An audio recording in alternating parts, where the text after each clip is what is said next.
Kathleen Kennedy and Frank Marshall. Welcome to Idaho Public Television. Thank We're you. so glad to have you here with us today, and we know you have a busy schedule, but from what I understand that you're back in town because you have some personal ties to Idaho. You were a one-time resident, but you're also big-time supporters of the Boise Contemporary Theater. Is that right? That's correct. I started coming here way back in the 70s, and I had a couple of friends from high school who moved here, and I used to kind of come here to get away from it all and to you know, get back into some fun things to do, and eventually bought a place here. And so we've been coming up here for 25 years or so, and so it's nice to be able to come back and give something back to a community that gave us so much in the past. And the BCT is just the perfect place for us to be with our, you know, with our charity and with our benefiting and the premieres that we do.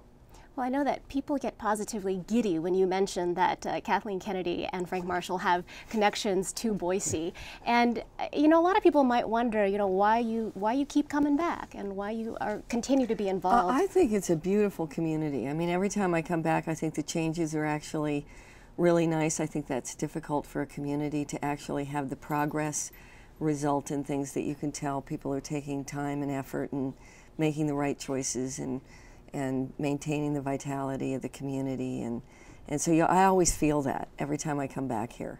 It's really nice. You two are also in town, though, to promote and to premiere the Curious Case of Benjamin Button. So tell me a bit about this movie. From what we've heard, that this is an adaptation from a short story by F. Scott Fitzgerald. It stars Brad Pitt as a guy who kind of progresses backwards. Is that right? He starts at age 80 and goes down to age 18 as we go through time. And just tell us a little more about it. Actually goes further than that. It spans his entire life from an old man in his 80s, approaching 90, to a baby. So it really spans a century of time going backwards. So it's interesting things that he meets along the way.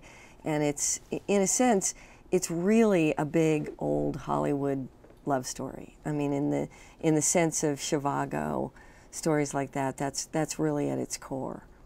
And he meets Kate Blanchett along the way, and she's going the right way, and he's going this way, and they sort of connect in the middle, and it's a fabulous love story. And from what I've read, it took you about 18 years or so to get this We've been working on film. this a long, long time.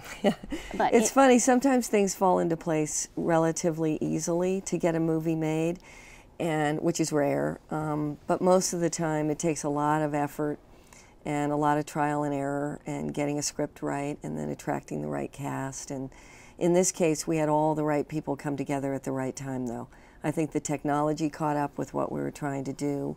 Brad Pitt was able to commit. We got a wonderful director, David Fincher, who had not really done anything quite like this before. So it's a great combination of talent.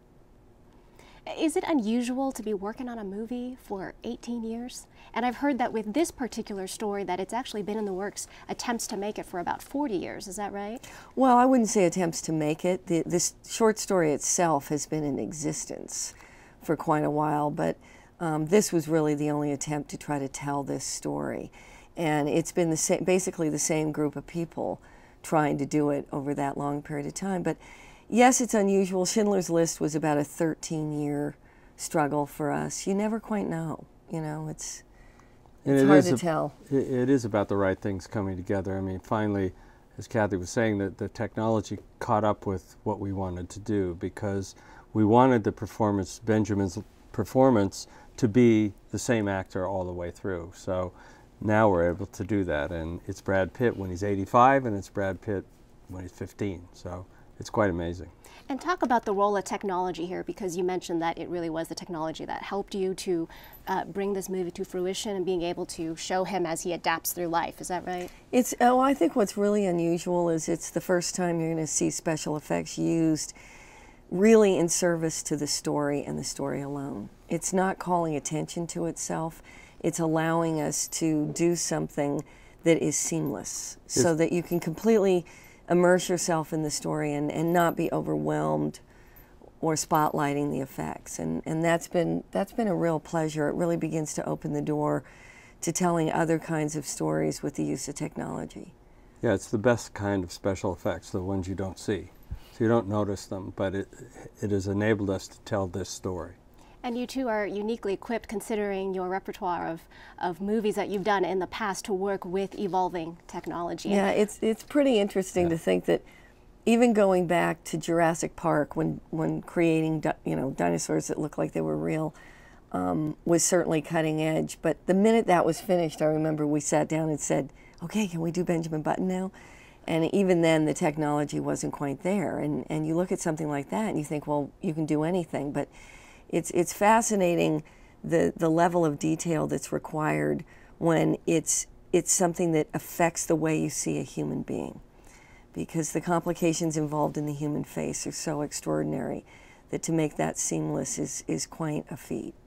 And tell us about the computer graphics here, or the CG here. I mean, what was it that enabled you to kind of really, I guess, evolve with the technology? Interestingly enough, the gaming technology gave us some interesting tools to work with that were beyond what we had just used in films. It's about so the computer and the computer being able to acknowledge and to imitate what the real face is doing. And so there's different mapping techniques, and actually David Fincher came from ILM, so he's very, very knowledgeable in the visual effects area, and he kind of put together a sort of a soup of different off-the-shelf programs that helped create this technology. And now it's developed it's taken about 3 years for us to get it right, and it's perfect.